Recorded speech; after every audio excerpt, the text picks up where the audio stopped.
Hey, MIAA Nation, it's Ryley here at the MIAA office. Today I'm joined by Commissioner Mike Racy. Commissioner Racy, it's been a whirlwind couple of months here with the COVID-19. We've seen some changes come down from the NCAA on schedule recommendations. So first I want you to kind of talk about those recommendations and what's that mean for the MIAA? Yeah, Ryley, it's been an interesting spring, and to say the least, but the NCAA about a month ago, big announcement on reducing contests and the maximum number of games that Division II schools can play for next year. As you know, we've had a COVID-19 task force in place in the MIAA, chaired by Lori Hopkins, Senior Associate AD at Northwest Missouri State.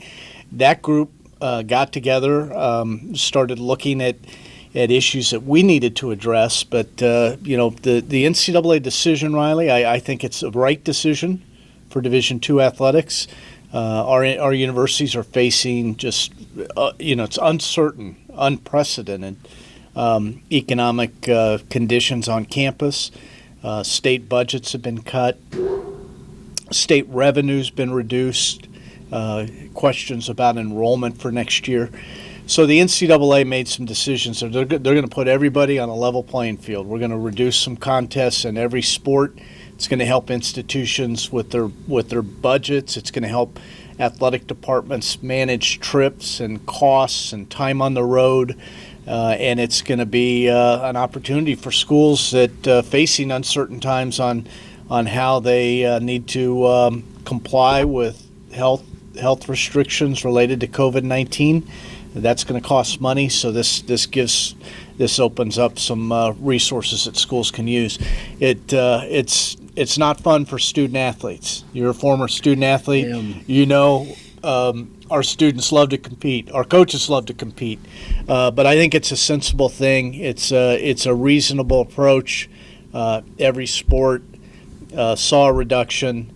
And collectively, sports that are reducing contests, maybe that saves a program or two, or saves some folks having their jobs eliminated in our athletic departments. So kind of a shared sacrifice for next year is what we'll be dealing with. Yeah, so we talked about those shared sacrifices, and no one wanted to give up games. These are difficult conversations that you and I and Amber Feldman from our office were in. We didn't make this decision, just all of us. It was all of our membership. So what's next for the MIAA? Where are we at? What are we looking at in terms of what the membership is going to see and what the fans are going to see next year? Right. So what we faced was a situation where all of these sports schedules got rolled back by the NCAA, and then our task force, and then we have a scheduling subcommittee, had to look at what does that mean for the MIAA schedules next year. So, for example, in the sport of football, the NCAA came in and said you no longer can play 11 regular season games. The maximum number in football is 10. And obviously we've been playing 11 conference football games, so we had to do a new schedule, and that's being released this week. What our new MIAA football schedule looks like. In the sport of basketball, the NCAA came in and said 22 games maximum. We had a 22-game conference basketball schedule, so we had to make a decision. Do we play that? And that's all the games that you get to play next year is against your conference opponents, or did we want to reduce our conference schedule and open up non-conference games? So we had to wrestle with that. Same thing in volleyball, limited 20 games, 20 contests in volleyball. The principle that our subcommittee followed was where we can protect conference games, we're going to protect conference games. And if there's got to be a cut, if we have to eliminate something, it's going to be asking schools to get out of contracts they have with non-conference opponents.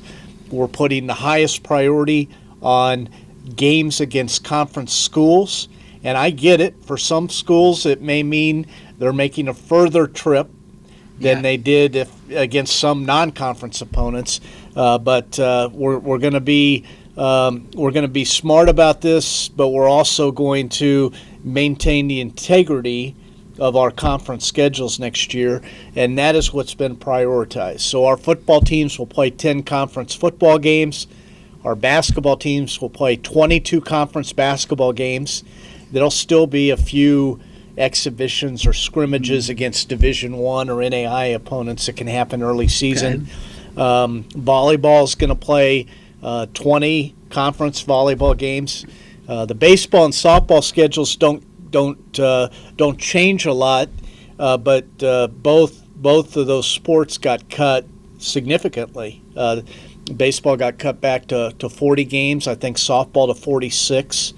And so a lot of changes next year, Ryley. But MIAA fans, our new schedules are being released, and you'll see those matchups, and you'll see a lot of conference opponents on all of these schedules. Which isn't a bad thing, because a lot of rivalries are coming back. We're going to have a lot more emphasis on the conference season, so it is a positive to a negative situation. But again, it's only 1 year, so this will only affect this year. And Mike, I know from working with you, it's been a long process. It's been a difficult process.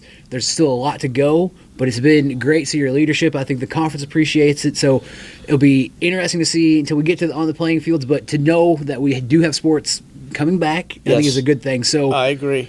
I remember when I hired you, Ryley, I said we work hard for 9 months, and we have to work during the summer, but we'll find some time to take a vacation. And I think I'm letting you down this year, because it's been nonstop work all spring and summer. That just means next year I get 2 vacations. That's right. Next year, 2 vacations. We'll take me with your family, right? We go to Disney World. We'll go to Disney World. Yeah. Well, you heard it here. You heard it, right? Yeah. Mike and Ryley do Disney World. But you're right, Ryley. At the end of the day, what's important for our student athletes and for our coaches is let's find a way to get back on the court, on the fields, at the tracks.